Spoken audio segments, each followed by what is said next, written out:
Hello guys and welcome back to the new video. One Piece chapter 1118 के English translation आ चुके हैं। So without wasting any more time let's begin with the video. तो ये chapter काफ़ी short होने वाला है। ये सिर्फ 13 ही पेज इसका चैप्टर है। चैप्टर की कवर पेज में हमें यामाटो देखने को मिलती है जो कि फ्लावर कैपिटल से बाहर आ चुकी होती है और उसके हाथ में एक वुडन जापानीज लंच बॉक्स होता है। तो चैप्टर वहीं से स्टार्ट होता है जहाँ से एंड हुआ होता है।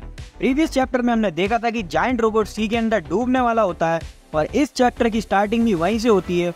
फर्स्ट पैनल में हमें देखने को मिलता है जायंट रोबोट जो कि मरीन शिप के ऊपर गिरने वाला होता है और मरीन शिप के ऊपर हमें बंच ऑफ मरीन सोल्जर्स भी देखने को मिलते हैं जो कि काफी पैनिक सिचुएशन में होते हैं और मरीन सोल्जर्स आपस में डिस्कस कर रहे होते हैं और कहते हैं क्या ये वही मेटल क्रीचर है।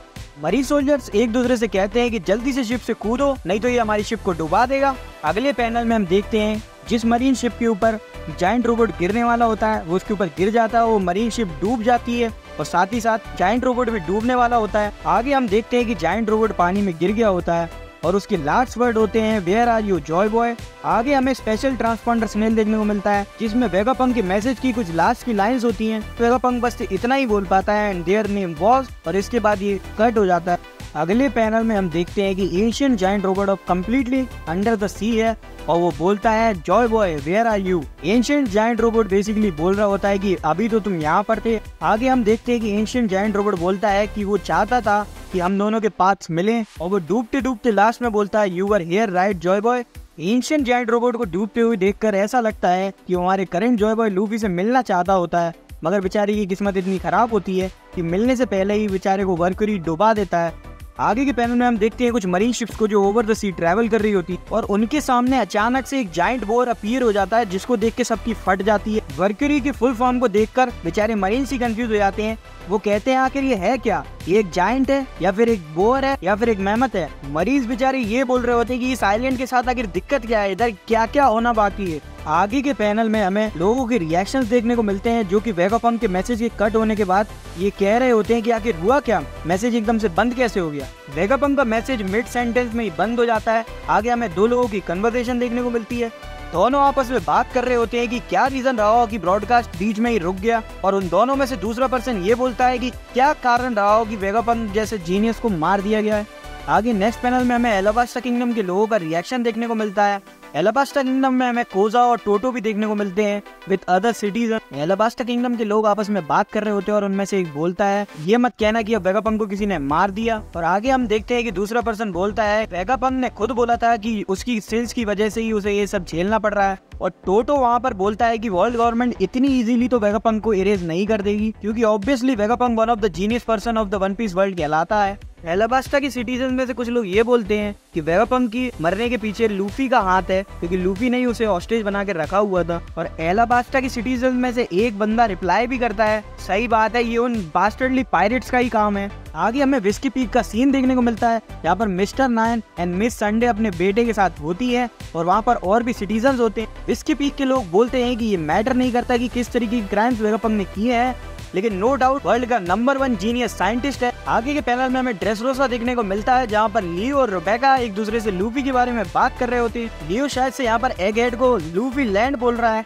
इस पैनल में हमें यॉर्क देखने को मिलती है और 5 एल्डर्स यॉर्क से पूछ रहे होते हैं वेगापंक के कितने क्लोन्स अब बचे हुए हैं और यॉर्क उनको बता देती है कि वेगापंक के 2 क्लोन्स अभी भी बचे हुए हैं। यॉर्क यहाँ पर 5 एल्डर्स को बताती है टेला की डेथ के बाद भी पंक रिकॉर्ड्स कंटिन्यूअसली ग्रो होता रहेगा as we all know that कि पंक रिकॉर्ड्स ही वेगापंक का असली ब्रेन है और वेगापंक की जो भी रिसर्च और इन्फॉर्मेशन है सब कुछ पंक रिकॉर्ड्स में स्टोर होती है। तो जैसा कि मैंने अपनी स्पॉयलर्स वीडियो में बताया था कि ऐसा लग रहा है कि 5 एल्डर्स मिलकर अब एक एक करके सारे क्लोन्स को डिस्ट्रॉय करने वाले हैं। 5 एल्डर्स डिसाइड करते हैं कि वो एटलस और लिलिथ को डिस्ट्रॉय कर देंगे। अगले पैनल में हमें जाइगेंटिक शिप देखने को मिलती है जो कि डोरी और ब्रोगी की होती है। डोरी और ब्रोगी के साथ वहाँ पर लूफी भी होता है और तीनों शीशोस तक पहुँच जाते हैं और शिप पर जाने वाले होते हैं। और एल्बाब की जाइगेंटिक शिप पर बोनी, सांजी और फ्रैंकी भी होते हैं। आगे हम देखते हैं कि लूफी, डोरी और ब्रोगी सक्सेसफुली एल्बाब की शिप पर पहुंच जाते हैं और हमें लूफी का रिएक्शन देखने को मिलता है। लूफी डोरी और ब्रोगी से बोलता है कि ये शिप कितनी बड़ी है।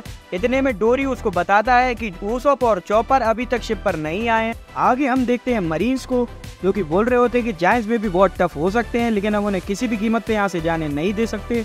और आगे हम देखते हैं कि मरीन्स अपनी बहुत सारी बैटल शिप्स को लेके आ जाते हैं। आगे हमें वाइस एडमिरल डॉल और ब्लू ग्रास देखने को मिलते हैं बोनी ने उन्हें एज मैनिपुलेट करके छोटा बना दिया होता है। टॉल और ब्लू ग्रास काफी फ्रस्ट्रेटेड दिखाई देते हैं और बोलते हैं बोनी की डेविल फ्रूट एबिलिटीज काफी इनक्रेडिबल है।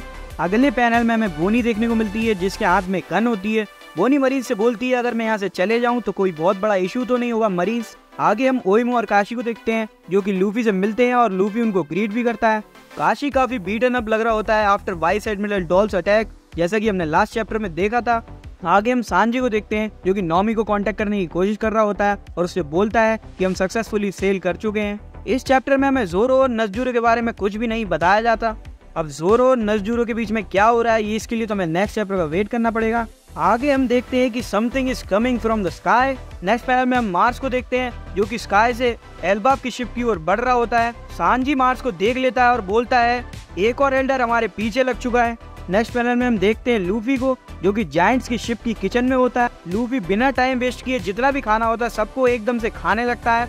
लूफी जायंट कुक से बोलता है कि इतना मेरे लिए काफी नहीं है और बात के लिए भी कुछ न कुछ बना के रखना। जायंट कुक लूफी से बोलता है कि तुम बहुत खाना खाते हो।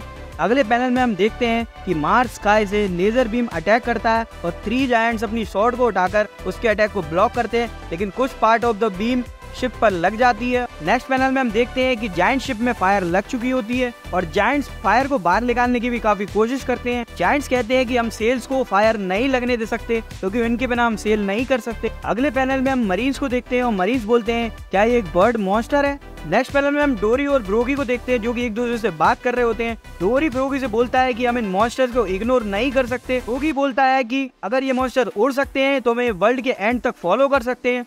अगले पैनल में हम मार्स को देखते हैं जो कि एल्बाब की शिप के ऊपर फ्लाई कर रहा होता है और बोलता है कि तुम लोगों में से कोई भी यहाँ से एस्केप नहीं कर पाएगा। नेक्स्ट पैनल में हमें एल्बाब की शिप देखने को मिलती है। एल्बाब की शिप पर अर्थक्वेक आ रहा होता है। हमें लूफी भी देखने को मिलता है और लूफी की टमी अब फुल हो चुकी हो, शायद से यहाँ पर लूफी की ड्रम्स ऑफ लिबरेशन भी एक्टिवेट हो जाती है। नेक्स्ट पैनल में हमें मरीज देखने को मिलते हैं जो एक दूसरे से बात कर रहे होते हैं। मरीज बोलते हैं जो हमने सुना है क्या वो सच है, क्या सी लेवल सच में बढ़ने वाले हैं, और एक और मरीज उसको रिप्लाई करता है this is bad. Next panel में हमें लूफी और बोनी देखने को मिलते हैं और लूफी अब अपने गियर 5 फॉर्म में वापस आ चुका होता है और बोनी लूफी से बोलती है वाह नीका। आगे हमें लूफी देखने को मिलता है जो कि बोनी से बोलता है तुम्हें इन लोगों से लड़ना है और बोनी लूफी से बोलती है it's impossible I can do it. आगे हम देखते हैं कि लूफी बोनी से बोलता है कि मुझे तुम्हारे पावर के बारे में तो नहीं पता लेकिन मुझे पता है कि तुम कर सकती हो। आगे हमें बोनी देखने को मिलती है जो कि याद कर रही होती है कि फर्स्ट टाइम जब वो लूफी से मिलती है तो लूफी उसको बताता है कि वो नीका की तरह दिखता है जब वो फ्री होता है। आगे हम देखते हैं कि बोनी कुमा के फ्लैशबैक को याद कर रही होती है जब कुमा ने जिनी से प्रॉमिस किया था कि वो बोनी को बहुत अच्छे तरीके से रेस करे। आगे हम देखते हैं बोनी को जो कि टोशी टोशी नोमी पावर को यूज करती है जिससे वो नीका में चेंज हो जाती है। अब ये काफी शॉकिंग चीज है कि दो नीका कैसे हो सकते हैं, बट ओडा सेंसे ने हमें यहाँ पर दो नीका दिखा दिए हैं। आगे हम देखते हैं कि बोनी डिस्टॉर्शन फ्यूचर का यूज करती है और कहती है the future where I am totally free. आगे हम देखते हैं लूफी को गियर 5 फॉर्म में जो कि टिपिकल नीका टाइप लाफ कर रहा होता है और वो बोनी से बोलता है it's time to go now. और आगे हम देखते हैं कि बोनी बोलती है आई डिड इट।